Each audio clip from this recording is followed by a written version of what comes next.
Alors, sur la barre de titre du document, est-ce que vous voyez qu'il est indiqué CMJN?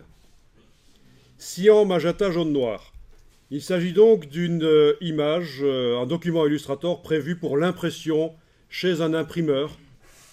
Une impression chez un imprimeur avec une presse 4 couleurs qui, en réalité, sont 4 presses mises l'une après l'autre et 4 presses qui utilisent une encre différente. Donc quand on parle d'une presse 4 couleurs, il s'agit en réalité de plusieurs presses monochromes mises l'une à la suite de l'autre, comme ceci par exemple. D'accord? Avec chacune une encre différente. Là, il y en a 5 parce qu'on peut en ajouter autant qu'on veut. Si on veut ajouter des couleurs spéciales, ce qu'on appelle des pantones ou des vernis, ou etc. Donc ça peut monter assez loin, jusqu'à 12 pour des impressions de très haut de gamme, très très haut de gamme. On peut s'amuser à les empiler, à les mettre à la suite les unes des autres comme ça. Mais c'est le principe. Donc chez l'imprimeur, je ne parle pas d'une impression jet d'encre, parce que là c'est différent. Ça se passe différemment. Mais chez l'imprimeur, il faut qu'on envoie 4 canaux, cyan, magenta, jaune, noir, bien séparés, parce que physiquement, chez l'imprimeur, les presses monochromes sont séparées, et la feuille passe évidemment d'une presse à l'autre pour recevoir toutes les couleurs. On termine avec le noir, et éventuellement avec un vernis, etc.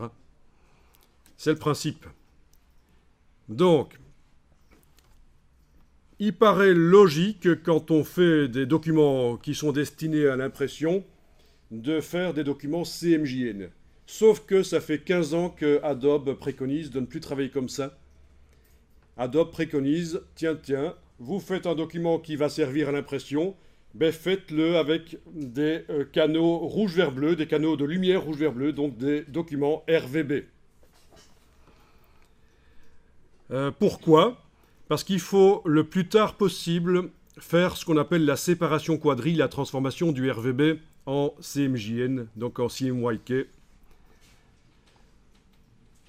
Le plus tard possible, parce que... Pourquoi ? Ben parce que si vous démarrez très tôt avec un document CMJN, ça veut dire que vous ne pourrez mettre dans le document que des couleurs ternes, imprimables. Les couleurs sur le papier sont des couleurs ternes, on ne peut pas mettre de couleurs vives, avec le CMJN de base, je veux dire. Hein. Bien sûr, il existe des posters avec des couleurs vives, mais ça, c'est du haut de gamme. Ça, c'est justement des couleurs ajoutées Pantone. Mais avec l'impression de base chez un imprimeur, cyan, magenta, jaune, noir, d'office, quand on crée un document dans Photoshop, Illustrator, InDesign, un document CMJN, on ne sait mettre que des couleurs ternes, parce que ben, ça ne sert à rien de vous montrer que vous pouvez mettre des couleurs vives, puisque à la fin, elles seront ternies. Mais justement, ça sert de pouvoir mettre des couleurs vives dans le document qui va être imprimé. Parce que le même document va peut-être servir à être affiché sur un écran, un smartphone, une tablette qui, elle, peut afficher des couleurs vives. Donc, pourquoi est-ce qu'on créerait un document dès le départ avec des couleurs ternes, alors que certains des périphériques, voire même une majorité des périphériques sur lesquels on va regarder le document, sont capables d'afficher des couleurs vives? D'accord? Donc, voilà pourquoi Adobe préconise depuis 15 ans d'utiliser du RGB, même dans les documents qui vont être destinés à l'impression. Alors, si vous dites ça à quelqu'un qui a étudié l'infographie dans les années 80, les années 90, et qui n'a pas remis à jour ses connaissances, qui n'a pas le temps, qui s'occupe de restaurer sa maison, ou, enfin, vous voyez le genre, c'est très bien. Mais le problème, c'est que ces personnes... Non, je ne veux pas devenir un master de je ne sais quoi. Ok. C'est très bien, mais sauf que ces personnes s'énervent quand vous allez leur dire, tiens, il paraît qu'on peut faire du RGB dans les documents destinés à l'impression. La personne va parfois s'énerver tout rouge, sachez-le. Donc il faut faire preuve de diplomatie et laisser tomber parfois. Parce que voilà, c'est comme ça. La technologie existe depuis le début des années 90, mais on peut dire que depuis 2000, vraiment, il faudrait que tout le monde fasse des images et des couleurs RGB dans les documents et les convertir au moment où on fait le PDF pour l'imprimeur. Et le PDF destiné à être vu sur écran, lui, il va rester RVB. D'accord ? L'interface du site web va rester RVB, etc. Bon, le document, le magazine destiné à l'impression, mais vous faites une version pour tablette. La version pour tablette aura des couleurs vives. Bon, c'est un choix parce qu'il y a aussi des gens qui préfèrent travailler dans des couleurs ternes, restreintes, pas utiliser de couleurs vives. Mais bon, c'est pas des gens qui font du manga, par exemple, ceux-là. Parce que là, c'est vraiment frustrant de faire du manga avec des couleurs ternes. Vous le savez. Bon, ici, je suis allé juste sur le site InDesign Secrets et vous pourrez lire ça si vous voulez. Juste en tapant ceci, c'est la première chose qu'on trouve, je pense. Et ça parle de InDesign, mais c'est la même chose dans Illustrator, puisqu'en fait, les documents Illustrator qu'on fait, on va les récupérer après dans InDesign. Alors, on va faire un petit test pour prouver ça. Voyons un peu. Vous allez supprimer l'image, parce que de toute façon, on va devoir refaire un document par la suite. Vous la sélectionnez avec la flèche noire, touche suppression pour la supprimer. Vous allez faire un rectangle, vous prenez l'outil rectangle.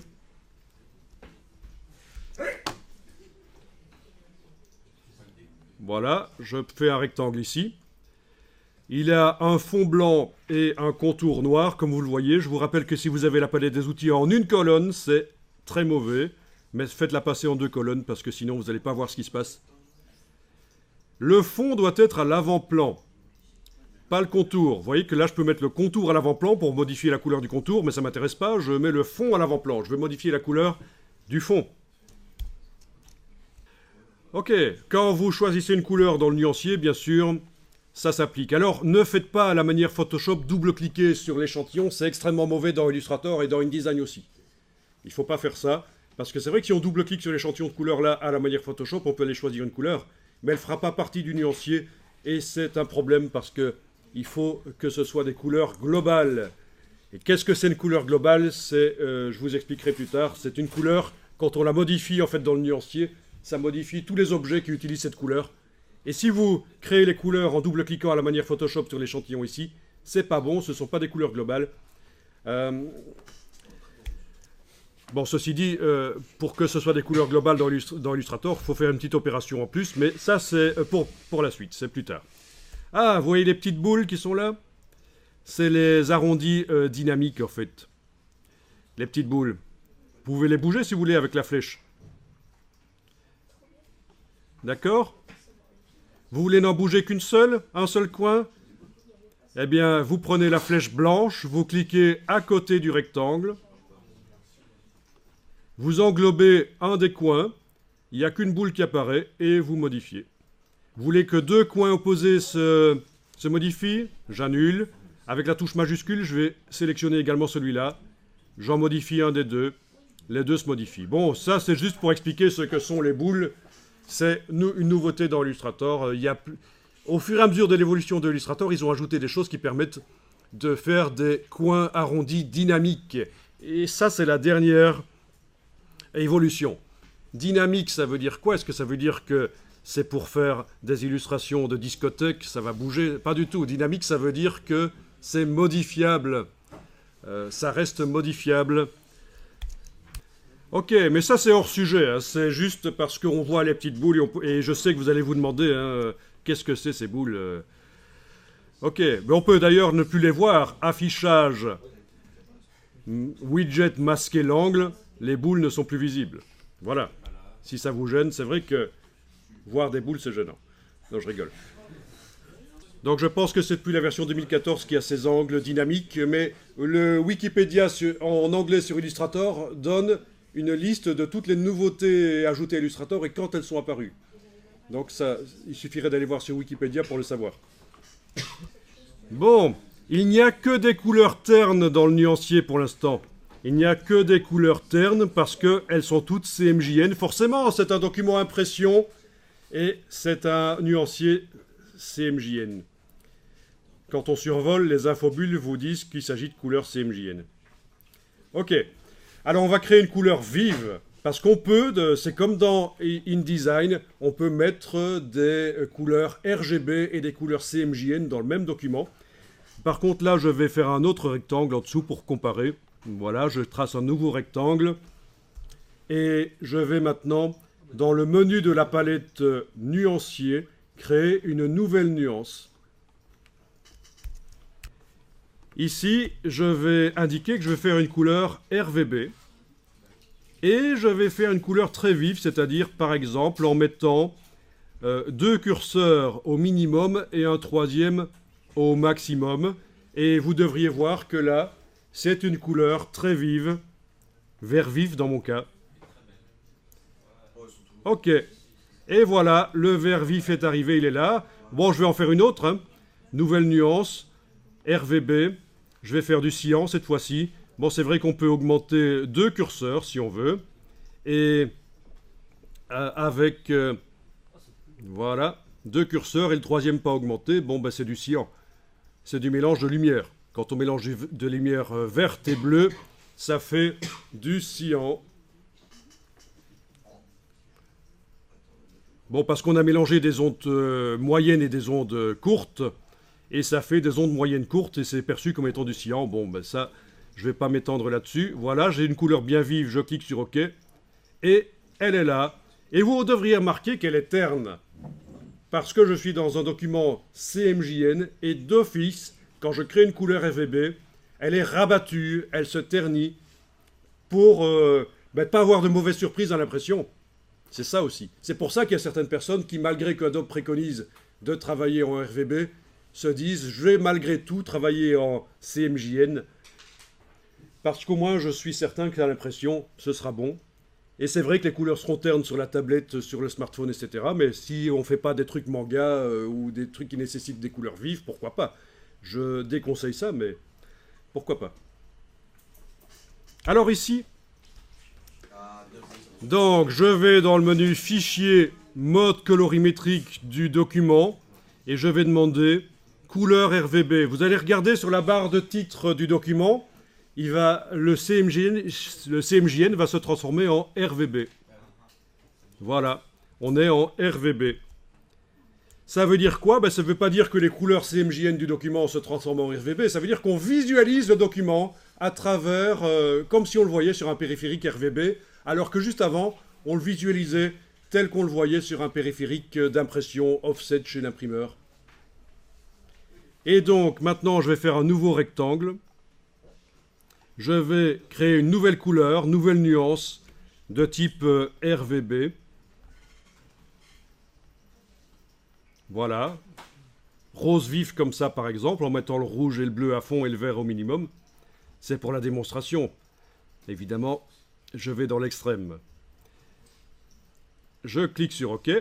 Et vous voyez la couleur avec... elle est vive, elle est restée vive. D'ailleurs, elle dénote assez bien dans le nuancier. On a plein de couleurs ternes et on en a une qui est super vive. D'accord? Je peux en faire une autre. Enfin, vous voyez le principe, c'est que maintenant que j'ai demandé que le document soit visualisé en RVB, eh bien, on arrive à créer des couleurs très vives dans le document.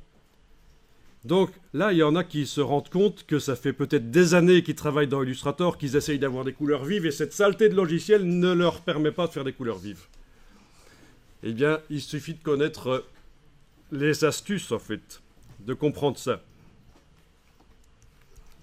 Ok, on va fermer le document ici sans l'enregistrer. Et on va créer un nouveau document dans Illustrator. N'allez pas trop vite. Fichier nouveau. Ici, je vais dire, tiens, je fais un document pour l'impression. Oui, ça va être imprimé.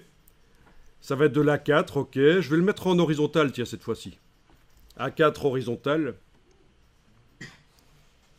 Tiens, l'autre jour, j'ai un étudiant qui me disait « Mais je comprends pas, c'est quoi horizontal ?» Et je lui dis « Mais c'est ça, ça. » Et il me répond « Ah oui, paysage !»